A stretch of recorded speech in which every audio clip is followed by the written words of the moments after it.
How's it going, everybody? Nathaniel from RCInsight here, and today I am reviewing the Perplexus Mini Spiral set. This is one of the two Perplexus Minis that came out a couple years ago, the other one being the Cascading Cups. I have already reviewed the Cascading Cups, and I have walkthroughs for both Perplexus Mini games. I will leave the links to all that stuff in the description. But in this video, we are talking about the Perplexus Mini Spiral. And this is a unique Perplexus for me. Unique in a lot of ways. First off, I'll just say it. I think it looks absolutely fantastic. This is a really cool looking Perplexus game. And as I mentioned in my Cascading Cups review, both Perplexus Minis have a very different shape, which makes them easy to stand and display.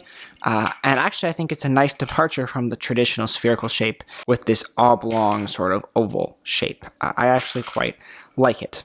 Now, just as with the other Perplexus Mini, this one is an infinite loop, so there is no definitive start and end, but there are 4 different points where you can enter the track, 2 on the bottom and 2 on the top.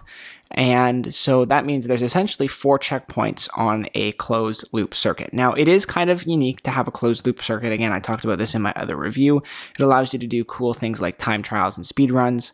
But overall, I'm not a huge fan of the closed loop idea, and I'm glad we haven't seen any more closed loops since these 2 mini puzzles. The closed loop just gives you no real start and end point and can be rather frustrating, but at the same time, it makes these incredibly easy, especially with the 4 different checkpoints, because there's just so much room for error, and it's just easy for you to pick up where you left off and just keep going and master every section of this track.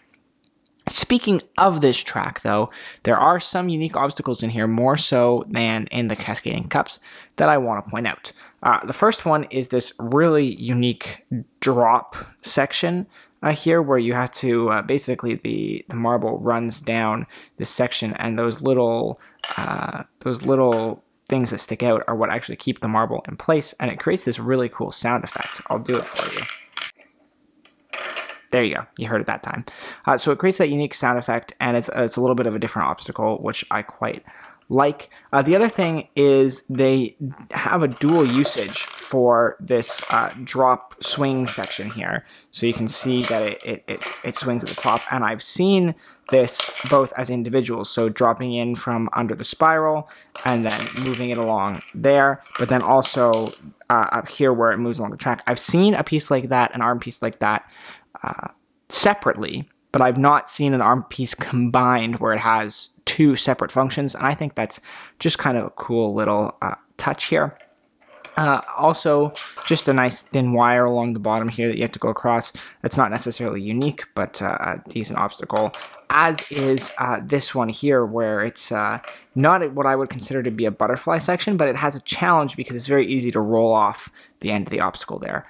So overall, some nice different sections here, as well as a few drop-in sections on the spirals. And no surprise, with spiral in the name, the spiral is no doubt homage to the original Perplexus, which has a huge spiral section. And so, as I had mentioned with the Cascading Cups, this Perplexus spiral maze really serves as an introduction into some other obstacles in the other Perplexuses, including the spiral dropping into the cup with a movable arm, and same thing with this upper movable arm section as well, are all kind of introductions to obstacles that you will see more in the other Perplexus sets. So in that sense, I think it's cool to get kind of a starter level, basic, easy entry point into some of these obstacles that are utilized much more in some of the more difficult Perplexus mazes. So overall, I like this Perplexus. I really like the colors here, and I like the way it looks. It's not my favorite for some of the reasons I mentioned, including the fact that it is a closed loop game, but it has some unique obstacles. It is the more challenging of the 2 mini Perplexus sets. I may do a comparison between the 2 in the future. Let me know if you guys would be interested in that. But overall, I do enjoy this, and it's not a terrible entry point into the series. I think it's a better entry point into the series than the other Perplexus Mini. However, If you were really wanting to look for an entry point into the series, I would say either go with Rebel or the 2 new Perplexus Go sets. These are more something that if you're a collector, you're going to want to pick up, or if you're just looking for like a casual, simple puzzle. But I don't think this is a great starting point if you're trying to get into Perplexus. I think there's other options out there that are better for you.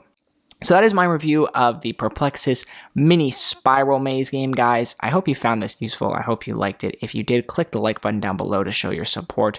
Subscribe for more Perplexus content like this. I am trying to do at least one Perplexus video a week, and there's plenty for me to cover. So lots of stuff still to come, including my ranking video, more reviews, and even walkthroughs for the Death Star and the Rubik's Perplexus 2x2 hybrid. So lots of Perplexus stuff coming your way. Subscribe if you're interested in any of that. Plus, I have a wealth of Perplexus content already on this channel. Walkthroughs for pretty much anything you could need are already available. So go and check all that out. And with all that said, thanks so much for watching, guys, and I will see you in the next video.